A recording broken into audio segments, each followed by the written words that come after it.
Hola, hola a todos, gracia y paz del Señor para ustedes, espero que se encuentren bien junto a sus familias. Les habla Bienvenido Martínez y en esta ocasión voy a traer un tema muy interesante y es acerca de la muerte y del duelo. ¿Por qué es interesante? Porque durante todos los años de nuestra vida hemos venido escuchando preguntas, cuestiones, intrigas acerca de lo que es la muerte, lo que representa, a dónde se va el que muere, qué hay después de la muerte. Muchas preguntas surgen. Pero también están las dudas, el estrés, la depresión, las emociones que se viven cuando perdemos a un ser querido.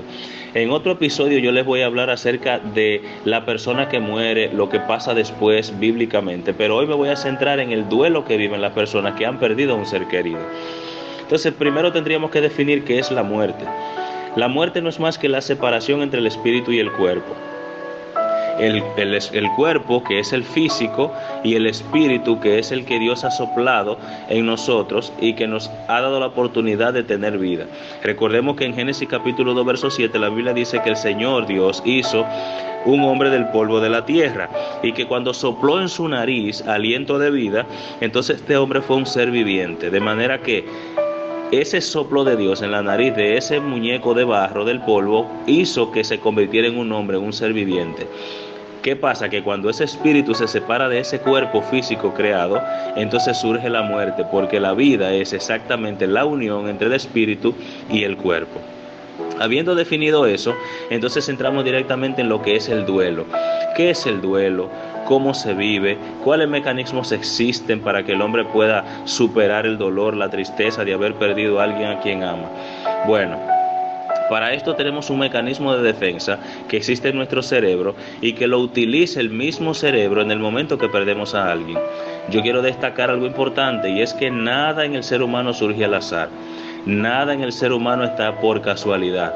Todo lo que está en su mente, en su corazón, en su cuerpo ha sido diseñado previamente por Dios para ayudarlo a usted y ayudarme a mí.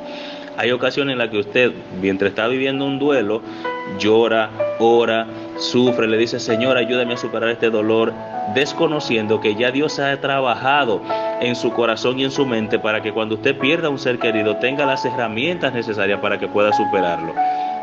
No crea usted que ese mecanismo de defensa que surge natural y que todos vivimos, independientemente hayamos sido educados o no, porque todos atravesamos esas etapas del duelo, no es porque usted lo haya aprendido, porque se lo hayan enseñado, están ahí, son naturales. Es un mecanismo de defensa natural, pero fue puesto por Dios para que podamos resistir el dolor y aprender de él, sobre todo en la pérdida de un ser querido. Es importante identificar también que el duelo lo vive la familia, lo viven las relaciones, la esposa cuando se le muere el esposo si se le muere la esposa, un hijo a su padre, un padre a su hijo, en el trabajo se sufre el duelo, inclusive hay un evento que se da en los padres cuando ya los hijos se le han ido todos de la casa, que se han casado y han quedado solos, se le llama el síndrome del nido vacío, que se parece mucho a un duelo, porque los padres al quedar solos comienzan a sufrir la ausencia de sus hijos. Pero ya hablando específicamente de personas que han perdido un ser querido, es importante destacar que dentro de este mecanismo de defensa hay una serie de etapas y dentro de ellas están la negación, la ira, la negociación, la depresión y la aceptación. Vamos a ir viéndola una por una para poder definir qué se vive en cada una y cómo podemos superarla mejor.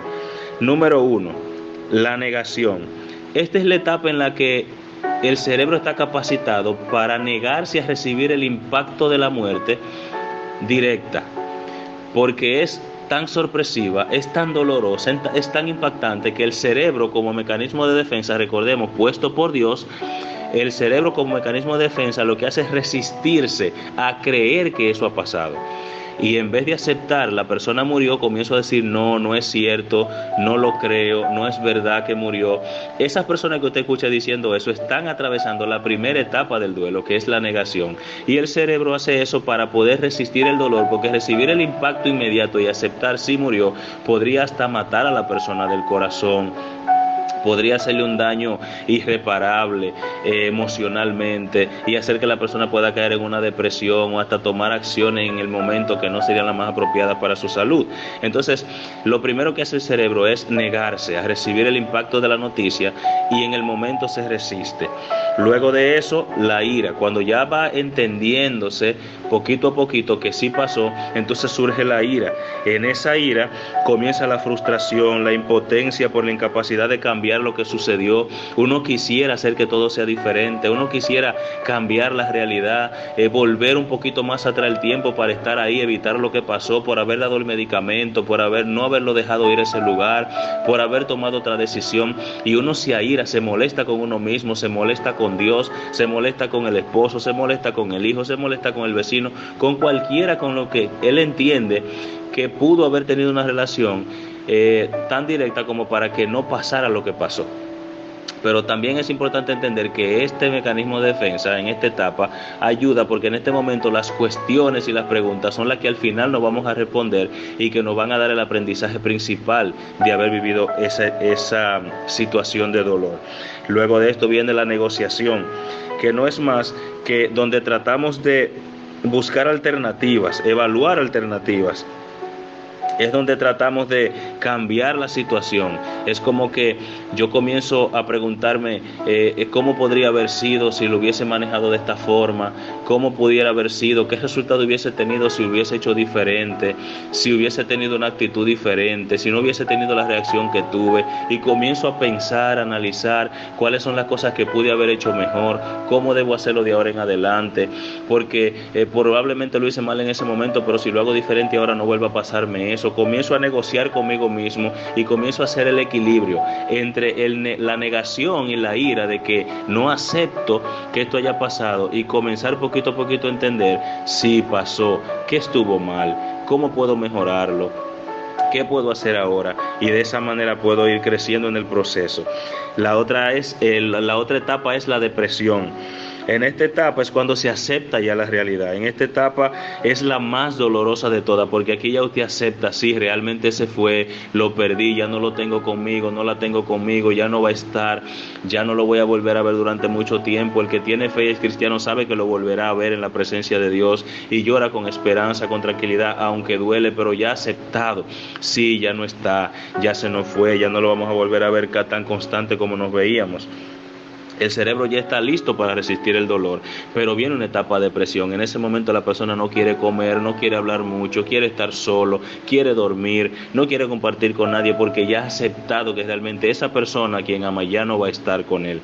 Y esa etapa es importante porque también en esa etapa usted analiza mucho, piensa mucho, se guarda, se tranquiliza y comienza a darle lugar. Si usted tiene a Dios en su corazón, le comienza a dar lugar a Dios para que comience a decirle: ¿por qué, Señor, tú permitiste esto? Dime cuál era el propósito, enséñame qué es lo que yo debo aprender de esto. Y ahí viene la última etapa, que es la aceptación. En estas etapas es donde se comprende y se aprende. En esta etapa es donde vienen las respuestas de la segunda etapa de la ira y de la primera de la negación y de la negociación. Aquí es donde se aprende. Y es importante entender algo. Todo duelo se conoce cuando ha sido superado, cuando la persona dice haber aprendido algo de esa situación de dolor. Cuando usted escucha a una persona hablando sobre un duelo que lo vivió y habla de ese duelo como con alegría, con tranquilidad, con paz, es una persona que ha superado el duelo. Pero lo puede hablar así, no porque ya no le duela, no porque ya no sienta tristeza, sino porque comprendió y aprendió. Y como ahora sabe que haber atravesado esa situación, Dios usó ese evento como un evento que sirvió para bendecirlo, para enseñarlo y para hacerlo crecer, entonces ya no lo ve como un trauma, sino como una oportunidad que tuvo en el momento y que el Señor lo utilizó para hacerlo crecer espiritualmente. Espero que este tema haya sido de mucha ayuda para todos, que lo puedan compartir con otras personas y que sobre todo en el momento donde se sientan tristes lo escuchen, vuelvan y lo escuchen y se den cuenta que Dios ha diseñado un plan en nuestras vidas para que podamos superar el duelo, para que podamos entender qué es la muerte y para que podamos darle gracias en todas las etapas de nuestra vida, inclusive aquellas que son dolorosas. Gracias y paz del Señor para todos.